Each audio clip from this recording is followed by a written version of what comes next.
Nalusaw na ang bagyong Maymay pero maulan pa rin sa malaking bahag ng Luzon dahil sa habagat. At sa Benguet may mga pamilyang pinalikas dahil sa banta ng pagguho ng lupa. Mula sa Baguio City, saksila si Marisol. Marisol? Pia, maghapon pa rin inulan sa Benguet gaya na lamang dito sa Baguio City. Ito'y kahit pa wala ng bagyo. Sa La Trinidad, Benguet nga may mga inilikas ng pamilya dahil sa banta ng pagguho. Halos mag-zero visibility sa Baguio dahil sa tuloy-tuloy at malakas na ulan kaninang umaga. Ang ulan na sinabayan pa ng makapal na hamog, pahirap sa mga motorista. Ang Cannon Road hindi muna pinadaraanan dahil sa banta ng madulas na daan at pagguho ng lupa. Sa ilang bahagi kasi ng kalsada, malakas ang ragasan ng tubig mula sa bundok, gaya ng daan malapit sa pamosong Lion's Head. Binaha na rin ang Bawang Road sa Barangay Irisan.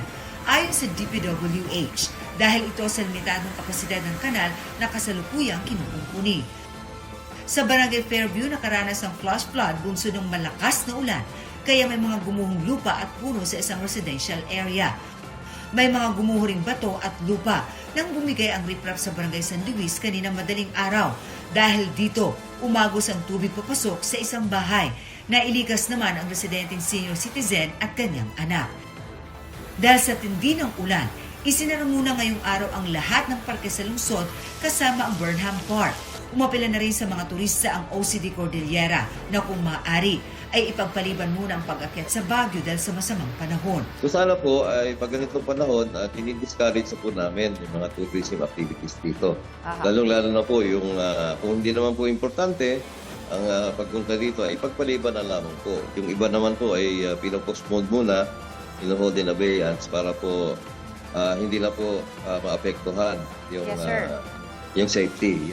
Naperwisyo rin ng masamang panahon ang strawberry farm sa La Trinidad, Benguet, kung saan nalubog sa tubig ang mga pananim na strawberry at lettuce. Kahit masamang panahon, ilang mga strawberry farmer ang nagtsatsagang bunutin ang kanilang mga pananim na ilang araw na raw lubog sa baha. Para kahit papano daw ay meron pa silang maisalba at balak nilang ilipat yan sa ibang lote para kahit papano ay mapakinabangan pa. Hindi raw kasi biro ang perwisyo na dulot ng bagyo at itong masamang panahon na patuloy pa rin nararanasan dito sa La Trinidad, Benguet.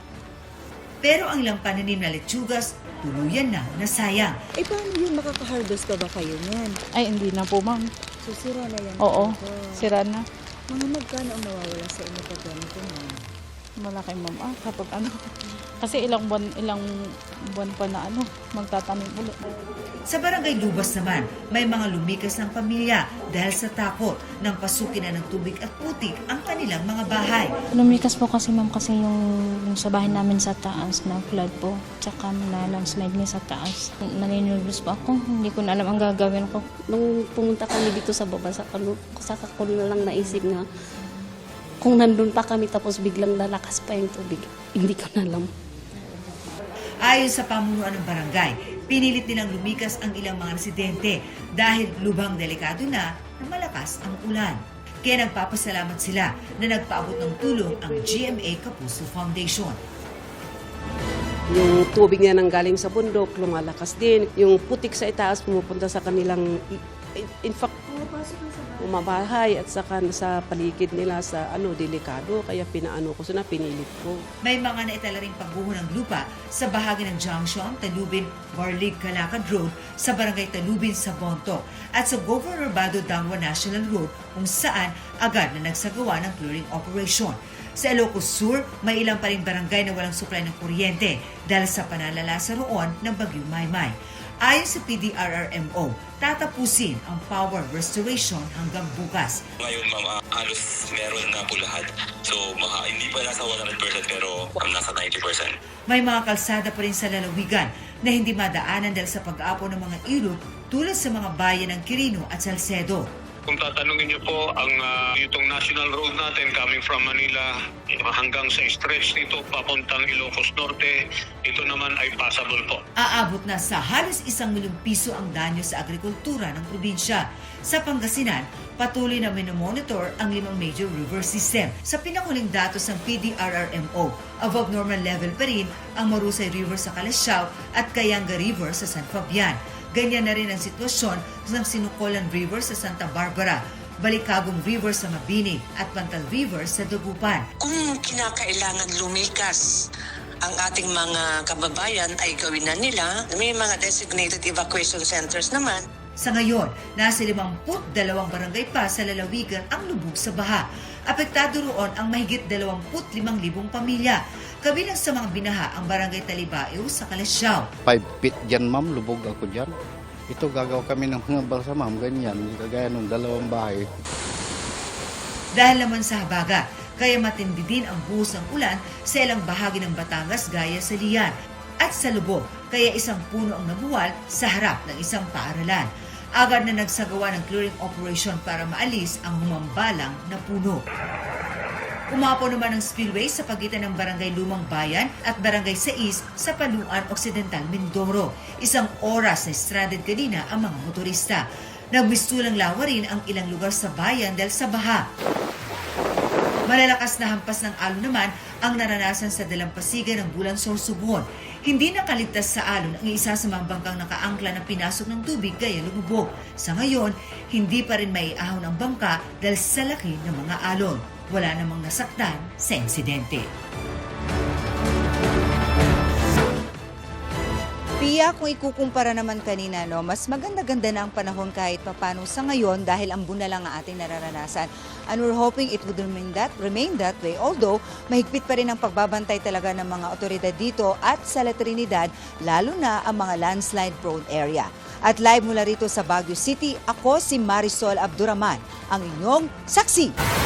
Wala pa isang taon mula nang simula na ang bilyong pisong EDSA Road Reblocking Project, nagkaroon po ng bitak ang kalsada. Kabilang na yung bahaging tapos na ang rehabilitasyon. Saksi si Oscar Oida. May pag-ulan sa NLEX southbound sa bahagi ng bayan ng Marilao at may Kawayan City sa Bulacan. Gayon din sa bahagi ng Valenzuela kaninang umaga. Ilang araw na ring may mga pag-ulan sa buong Metro Manila. At sa EDSA, ito ang problemang bumungad sa mga motorista. Taddad na naman ng lubak ang pangunahing lansangan ng Kamaynilaan. Malalim ang uka sa bahagi ng EDSA Kalayaan southbound at napuno pa ito ng tubig. Gayon din sa may busway sa Estrella. Abala at posibleng peligroso ang mga lubak, lalo't 400,000 sasakyan ang dumaraan sa EDSA kada araw. Trinabaho na ng mga taga-Department of Public Works and Highways ang pagtatapal sa mga lubak kanina. Kaya di madaanan ang bahagi ng busway na ito hanggang sa parte ng Buendia. Sinubukan namin silang kausapin pero hindi raw sila otorisadong magsalita. Pero bakit nga ba agad nataddad ng lubak ang kalsada matapos lang ang ilang araw na pag-ulan? Katatapos lang ng Phase 1 ng EDSA Road Reblocking, kabilang ang bahagi ng EDSA na may lubak na. Ginastusan ng 1.2 billion pesos ang proyektong sinimulan noong December 2025 lang. Pero agad nagkaroon ng mga butas sa aspalto. Sinusubukan pa naming makuha ang panig ng DPWH ukol sa mga nasirang bahagi ng EDSA. Ang mga pag-ulang dulot ng dumaang bagyong Maymay at nagpapatuloy na epekto ng habagat. Nagpataas ng tubig sa Ambuklao Reservoir at Binga Dam Reservoir. Kaya binuksan ang tig-isang gate para magpakawala ng tubig. Tumaas din ang level ng tubig sa Angat, Ipo, San Roque, Pantabangan at Magat Dam. Bahagya namang bumaba ang tubig sa Lamesa at Caliraya Dam. Ako si Oscar Oida, ang inyong saksi. Magiging maulan po ang weekend sa iba't ibang bahagi ng bansa at kasamang magpapaulan ang typhoon na may international name na Dolphin na nasa labas ng Philippine Area of Responsibility. Huling namataan po yan sa layong 900 kilometers hilagang silangan ng extreme northern Luzon. Mababa pa rin ang chance na makapasok ito sa PAR pero umaabot ang trough o extension nito sa Batanes at Babuyan Islands. Pinalalakas din ito ang habagat na magpapaulan kasama ang thunderstorms. Base po sa datos ng Metro Weather, umaga pa lang bukas ay magiging maulan na sa halos buong Luzon. May mga pag-ulan din sa Bicol Region, Western Visayas, Negros Island Region at Central Visayas. Inaasahang malalakas ang pag-ulan sa ilang lugar at uulan pa rin hanggang hapon kung kailan may kalat-kalat na ulan na rin sa Zamboanga Peninsula at Northern Mindanao. Sa linggo, magiging maulan pa rin sa malaking bahagi ng Luzon. May matitinding pag-ulan sa ilang bahagi ng Cordillera, Ilocos Region at Central Luzon. Asahan din ang ulan sa Bicol Region at Western Visayas at sa Metro Manila, mataas din ang tsansa ng ulan buong araw bukas, gayon din sa Linggo. Nilamon na apoy ang paggawaan ng kandila sa Manawag, Pangasinan. Mahigit 3 dekada nang nakatayo ang pabrika. Saksi si Sandy Salvacion ng GMA Regional TV.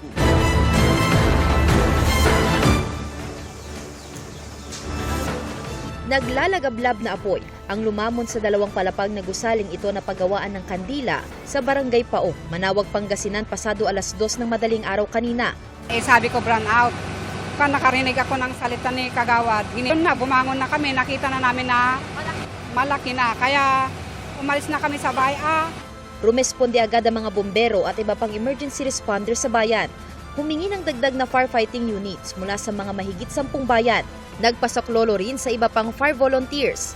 Sa gitna ng operasyon, gumamit ang mga bombero ng aqueous film forming foam sa ibabaw ng nasusunog na materyales upang mapigil ang pagkalat ng apoy. Ayon sa may-ari ng paggawaan, nagsimula ang sunog sa silid kung nasaan ang mga makinang ginagamit sa paggawa ng kandila. Sinubukan nilang apulahin ng apoy gamit ang fire extinguisher ngunit hindi raw kinaya. Unang-unang dumating na fire truck, sabi ko isipin muna natin yung bahay para hindi madamay.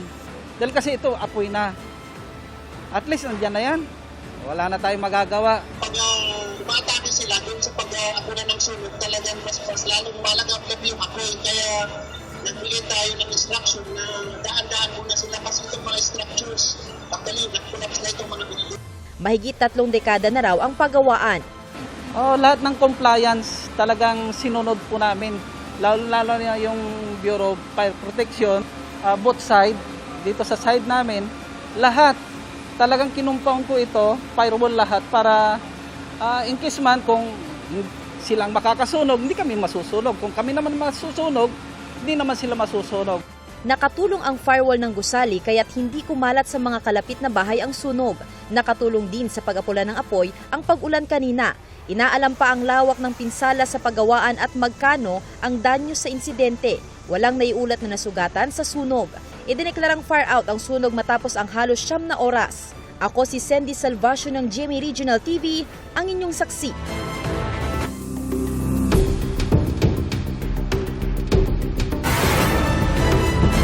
Pinalaga ng prosekusyon ang sinabi ni Vice President Sara Duterte na may pagbabaluktot umano ng batas sa impeachment trial.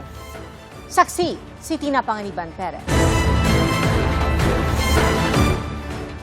Napaka-klaro naman yung bending the law dyan sa impeachment na yan.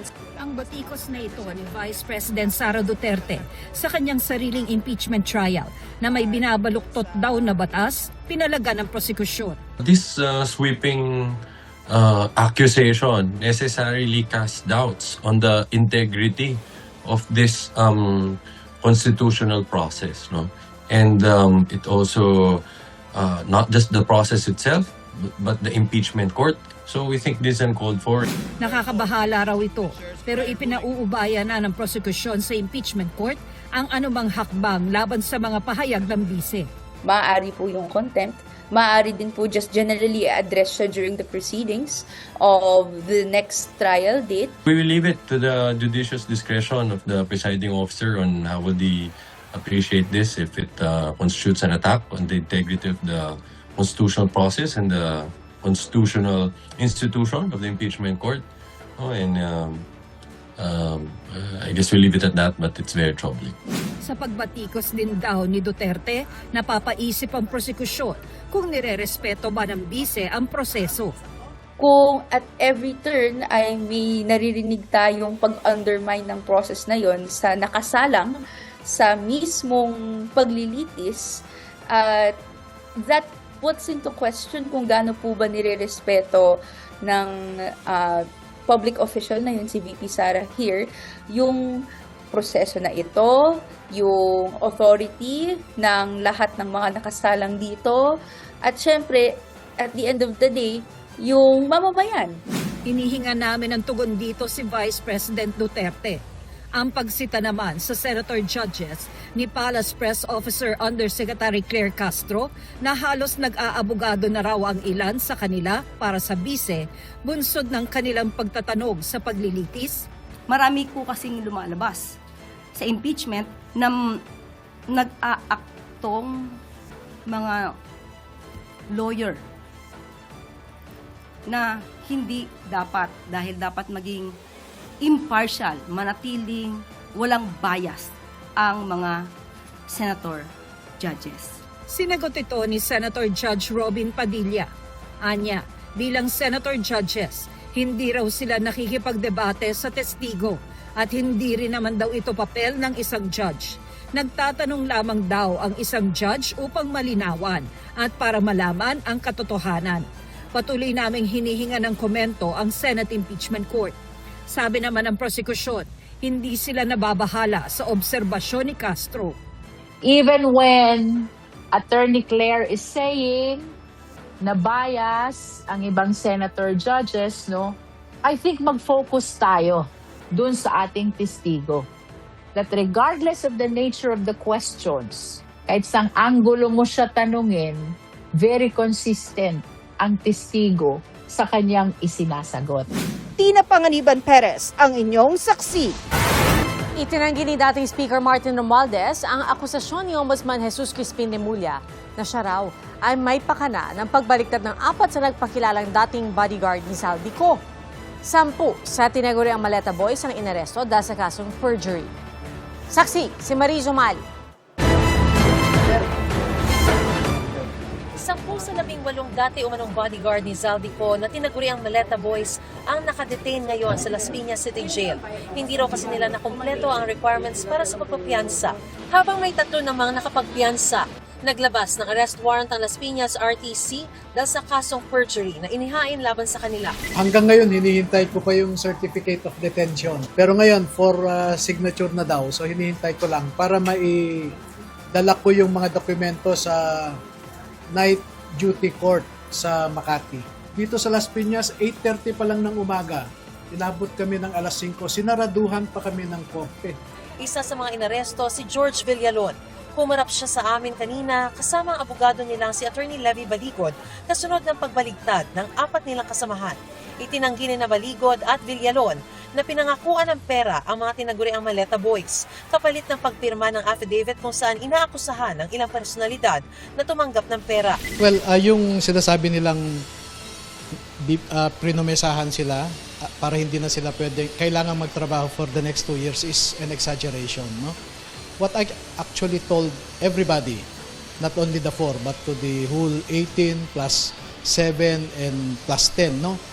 Na kung may problema sa pamilya, pwede kaming magtulungan, no? Pero yung promise na sinabi nilang limpak-limpak na salapi, that is the exact opposite of what I told them.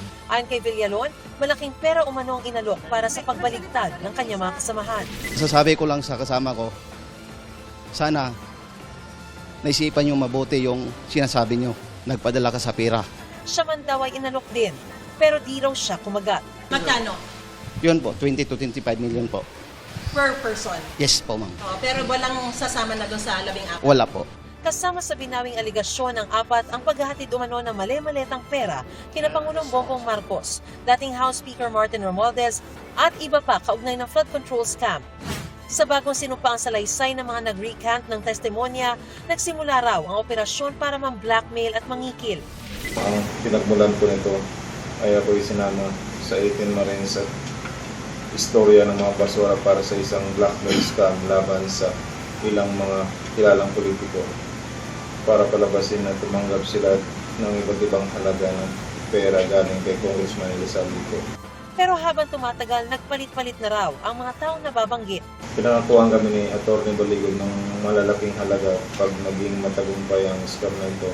At bilang katibayan, sinabi pa nito na sina Congressman Defensor at Senador Marcoleta ang Pinabulaanan din ito ni Baligod. That's ridiculous. I-extort mo sila? Si Martin Romualdez? Sino?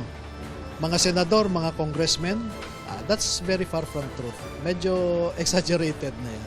Tingin ni Ombudsman Jesus Crispin Remulla, si dating Speaker Romualdez ang nasa likod ng pagbawi ng testimonya ng mga dati umanong bodyguard ni Ko.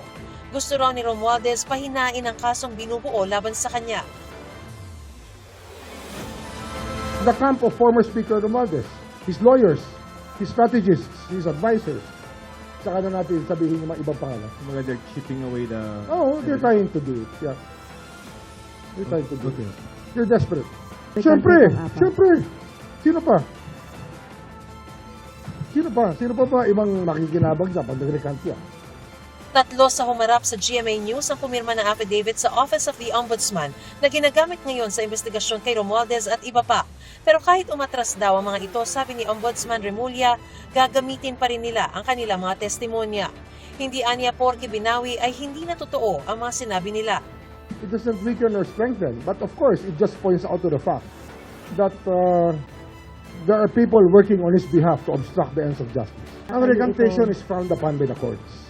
That is the way that the courts are supposed to treat recantations. Especially, ito nga, twice na nag-issue ng testimonies against Romualdez itong mga to. Afterthought na yan eh. Ayon kay Remulla, posibleng maging kapwa-akusado na sila ni Romualdez at Ko. Pinabulaanan din ni Remulla ang sinabi ng mga dating bodyguard na tinakot sila ng ombudsman na sasampahan ang tatlo ng patong-patong na kaso kung hindi sila pipirma sa inihandang affidavit. Meron daw silang ebidensya na hindi nila pinilit ang mga ito. These people, freely on their own, went with one of the ombudsman people to go to the locations, and they were the ones who pointed at specific locations where they deliver the money. Ayaw nga nila ng protection eh, kasi nga kaya nila yung sarili nila eh. Paano sila matakutin? We're offering them security eh. May tumatawa pa nga eh. May kinikilig pa nga habang pumipirma eh. Tuwan-tuwa eh. Sa isang pahayag, maring itinanggi ni Romualdez na siyang nasa likod ng pag-recant. Ang pagbaliktad daw ng mga dating bodyguard ay patunay umano na ang mga akusasyon ay di totoo at gawa-gawa lang. Ayon kay Romualdez, haharapin niya ang mga alegasyon at dedepensa ng sarili. Dahil sa pagbawi ng testimonya ng apat, iniurong ni dating Senador Antonio Trillanes IV ang reklamong cyber libel laban sa kanila. Si Blue Ribbon Committee Chairman Senator Erwin Tulfo na naghain ng reklamong oral defamation, hindi raw nagulat sa pag-recant ng ilan sa dati umanong bodyguard ni Ko. Expected ko na ho yun na magre-recant ho sila because talagang from the very start, alam naman ho ng lahat ng tao na those stories that they're making up. Kasi kung talagang totoo yung sinasabi nila, hindi siguro ganun kadaming demanda ang abutin nila. Halos lahat na binanggit nila, nagdemanda eh. Including myself eh. Doon siguro sila naisip. And then just to clarify, yung final ho namin sa Pasay, hindi po sila nag-a-appear. Ilang beses na po sinapina. Hihingan pa namin ng pahayag ang mga bumaligtad na dating bodyguard. Ako si Mariz Umali ang inyong saksi. Bago sa saksi, natukoy na ng Quezon City Police ang driver at ang sasakyang ginamit umano sa pagbaba ng kabaong sa Welcome Rotonda. Sinabi raw ng driver sa pulisya na kasama ang kanyang sasakyan sa mga nirentahan umano para sa delivery ng mga kabaong. Binayaran umano ng tig 8,000 piso ang mga driver at tig 1,000 piso naman daw ang bayad sa mga tumulong na ihatid ang mga kabaong. Saksi, si Ian Crew. Sa katahimikan ng madaling araw kanina, pumarada sa Welcome Rotonda sa Quezon City ang isang van na nakatakipang plaka. May mga nakamask na magkakasunod na bumaba, kabilang ang ilang lalaking may kargang puting kabaong. Iniwan nila yan sa mismong rotonda bago bumalik ng sasakyan ng iba. Ang babaeng naunang bumaba, kaswal namang naglakad palayo. Malaburol ang kanilang iniwan na may mensaheng Chinese Communist Party, greedy at salot. Kapag may malaking issue sa bansa, laging may kilos protesta dito sa Welcome Rotonda sa pagitan ng Quezon City at Maynila. Karaniwan o ordinaryong tanawin na rin ang mga nagbababa ng gamit dito na karaniwang ginagamit sa mga protesta. First time nangyari daw, nakamas sila. Kaya alam mo naman, pag may mga ganun, minsan iniisip na magrarally lang dyan, maglalagay lang ng props. Sabi ni QCPD Director Police Brigadier General Randy Glenn Silvio, naimbitahan na nila ang may-ari ng van na sinakyan ang nagbaba ng kabaong sa Welcome Rotonda. Pagkahalos isang oras lang, may nag-iwan din ng kabaong sa Boy Scout Circle Rotonda sa South Triangle, Quezon City. Itinuturing ngayong person of interest ng QCPD ang babae. Pero sabi ng babae, props lang daw nila ito. Sa props po sa amin sa, ano po yan, saan po namin community. Community Chinese, ano po? Chinese community. Bukod sa mensaheng pareho sa nasa kabaong sa welcome, may litrato rin sa kabaong. Kinuha na ito ng Quezon City Police District. May 3 tao na naglapag. Isang babae, 2 lalaki. Tapos van na puti na walang plate number. Inisip namin na may tao kasi pero wala naman po, litrato lang. May nag-abandon na rin ng kabaong sa bangketa sa Rizal Avenue Extension sa Caloocan na hindi na nilapitan nang nakakuha ng video. It might be a threat. I will contact with the policeman. Gayun din sa Santa Cruz, Manila. At sa Hilpuyat Avenue sa Makati, malapit sa Chinese Embassy. Nang suriin ng Makati Police Bomb Squad ang huli, tumambad ang mga papel na pareho rin ang mensahe at mga litratong kamuka ni na Chinese President Xi Jinping, Chinese Foreign Minister Wang Yi at Chinese Ambassador to the Philippines, Jing Quan. So anong gagawin po ninyong coordination sa kanila? May magdadagdag ba ng police dito sa area o ano ang plano? So as of na, wala muna kami masasabi niya kasi makipag-coordinate pa kami. Walang laman yung kabaong. Maliban lang doon sa may laman na parang tarpaulin. Standard operating procedure tayo. Naproseso na ng Scene of the Crime Operatives o SOCO ng pulisya lahat ng mga kabaong na inabandona sa pagitan ng alas 2 at alas 4 ng madaling araw. Iniutos na ni PNP Chief Jose Melencio Nartates ang malalimang investigasyon sa mga ito. Kung magbabase po tayo dun sa mga ikinalat nila, parang iisang grupo nga po yung pinanggalingan. Pero sa ngayon po hindi pa po final. Ongoing po yung ginagawang backtracking and forward tracking po ng ating mga CCTV footages. Pwede po silang kasuhan ng malicious mischief. Pwede din po yung ating alarms and scandal. Git ng Department of Foreign Affairs, hindi nito kinukonsinti ang anumang gawain o banta ng karahasan laban sa kahit sino, kabilang ang mga dayuhan o kanilang opisyal. Dagdag nito, hindi kasama sa kalayaang magpahayag ang mga banta ng karahasan o anumang gawaing maglalagay sa panganib at seguridad ng iba. Hindi po kayo pinitigilan sa inyong freedom of expression. Pero, ang mga ganitong gawain ay hindi nakakatulong sa ating bansa. Kinondina ng Chinese Embassy ang mga kabaong na ikinalat sa Metro Manila na ang ilan ay may mga litrato ng Chinese officials o mensahe kontra China. Tinawag ito ng embahada na lantarang pag-uudyok, pag-atake, pananakot at pagbabanta, kasuklam-suklam at walang kahihiyan-an nila ang hakbang. Dagdag nito, ipinakikita ng insidente na may mga taong gustong maggasik ng galit at mag-udyok ng hidwaan sa pagitan ng mga Chino at mga Pilipino. Pero iginiit nilang hindi ito magtatagumpay. Nanawagan sila sa Pilipinas na magsagawa ng masusing investigasyon para mapanagot ang mga nasa likod nito. Nauna nang tiniyak ng pulisya na iniimbestigahan na yan. Ako, si Ian Cruz, ang inyong saksi. Kumpirmado umalis ng bansa sa magkahiwalay na flight sina Senadora Loren Legarda at anak na si Congressman Leandro Leviste. Ayon po yan sa National Bureau of Investigation at Bureau of Immigration. Sabi ni NBI Director Melvin Matibag, nitong linggo, lumipat papuntang Hong Kong si Leviste. Sa France naman daw ang magiging dulo ng biyahe ni Legarda. Wala namang balakid sa pag-alis ng bansa ng mag-ina ayon sa immigration. Sa isang payag, sinabi ni Legarda na naghain siya ng medical leave sa Senado mula August 3 hanggang August 5. Pakiusap niya sa publiko, huwag lagyan ng mali siya ang kanyang pag-alis at huwag iugnay ito sa mga lumabas na anyay mali at walang basehan mga alegasyon laban sa kanya. Wala pang payag si Congressman Leviste tungkol sa kanyang biyahe. Kamakailan, inanunsyo ng Ombudsman na iniimbestigahan nila sina Legarda at Leviste kaugnay sa umunoy sabwatan para makuha ng kumpanya ni Leviste ang exclusive government rights para sa solar energy resources ng bansa. May mga bibing nakita sa Regent's Canal sa London, United Kingdom. Libo-libong rubber duck ang mga ito na isinabak sa karera. Kanya-kanyang timon at sagwa ng mga tao para tulungang umabante ang mga rubber duck. Bahagi po ito ng paglikom ng pera para sa isang charity na layuning suportahan ng mga sanggol at batang nasa intensive care. Ang nag-sponsor sa rubber duck na naunang tumawid sa finish line, natanggap ang top prize na Eurostar o high-speed train tickets. Salamat po sa inyong pagsaksi. Ako po si Pia Arcangel. Ito ang GMA News. Walang kinikilingan, walang pinoprotektahan. Noon at ngayon, serbisyong totoo. Hanggang sa Lunes, sama-sama po tayong magiging saksi!